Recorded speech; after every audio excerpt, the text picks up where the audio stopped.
Sure. So I think that I've been looking at myspace.com a lot lately. Maybe I'm a little late to the whole game. Not really. No, I started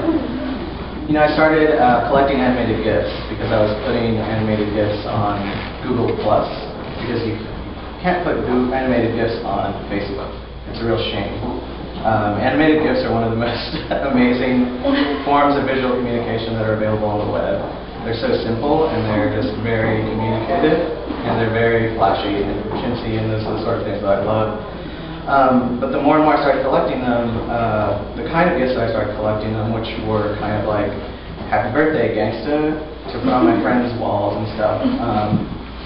You know, the translation between an aesthetic of lowriders and slabs, or just basically like, you know, the visual language that was created by Houston locals, actually, pen and pixel for album covers.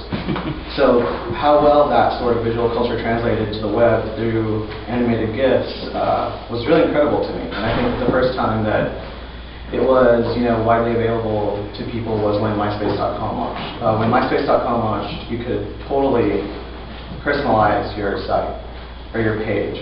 The HTML was totally, you know, you could alter it and you could create your background, and it was just a beautiful waterfall of animated GIFs. You're just scrolling down your comments, and there's like Tweety Bird flashing in the background, or like a lowrider jumping, or like whatever. So, you know, that's kind of a really interesting translation of visual language between the physical and the digital realm. And it's kind of just plays into my practice, which is artifact and contemporary culture.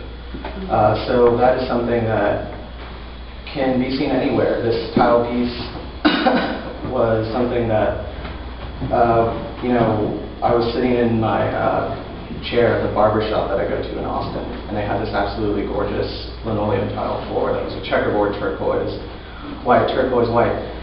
And I started sort of like, you know, paying attention to the floor wherever I went from then on. And there's certain places where there's a linoleum floor that's checkerboard like this.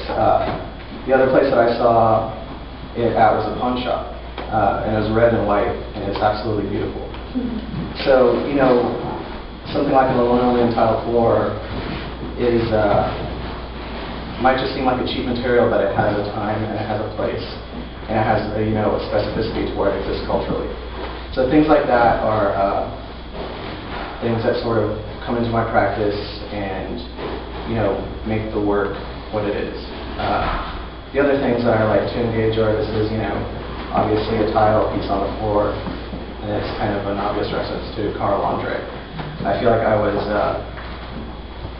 at Gennady a couple of weeks ago in Marfa for my birthday, and I was realizing how influential it was to go there just to party, basically, during open house, but what an amazing resource that is to have in the desert, and how influential that was to my practice.